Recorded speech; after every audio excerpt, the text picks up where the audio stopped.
Hi, in this video we're going to divide algebraic terms where there might be variables, letters in the things we're dividing by, and we've got a number on front as well. And remember, when we have this fraction here, it just means the same as division. So that just means 21xy over 3x, or divided by 3x, just like we do with this divide symbol here. So let's do the first one. What we can do is we can do each thing at the top divided by each thing at the bottom. Now, first I'm going to deal with the numbers. We've got 21 divided by 3, which is equal to 7. And then we've got the x divided by x. Now, anything divided by self is 1. So, for example, 3 divided by 3 is 1. 10 divided by 10 is 1. X divided by x is 1.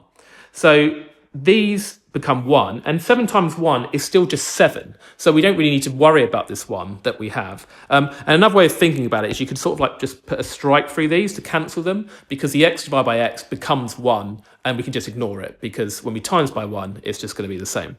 And what have we got left? Also, we've got the y divided by, well, there's no y's down here, so we're just going to be left with that y here. So we need to put the y there, and that is the final answer. What about the next one? So 8p squared q divided by 2p.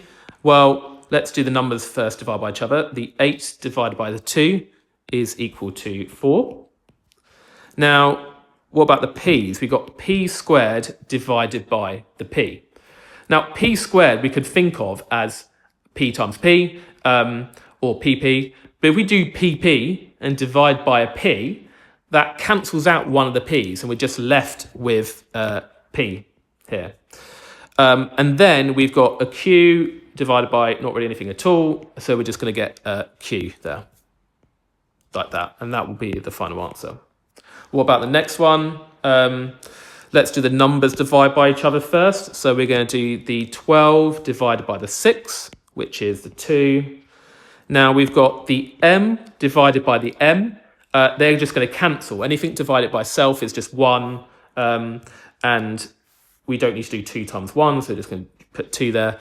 So we don't write any m's at all. And then finally, we've got the n squared divided by the n. Now, n squared just means n times n, but when you divide by the n, it gets rid of one of those n's, and you're just going to be left with n.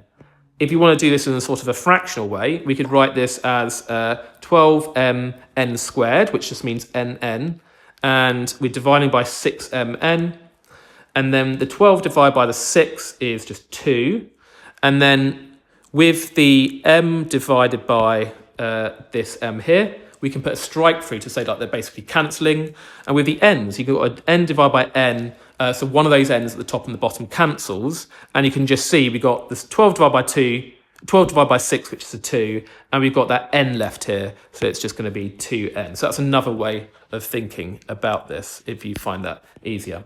What about the last one? Well, firstly, we got the 10 divided by the 2, which is 5. So let's put 5 there. Now, the a means a squared, or AA. But if we got AA and we divide by an A, then we cross out one of the A's, we're just going to be left with a single A at the top. So we're going to have A here. And then we've got the B divided by the B. They cancel, so we don't get anything at all. We just get 1, but we don't need to write the 1. And then we got this C left at the top. So we're going to get C, and that is the final answer.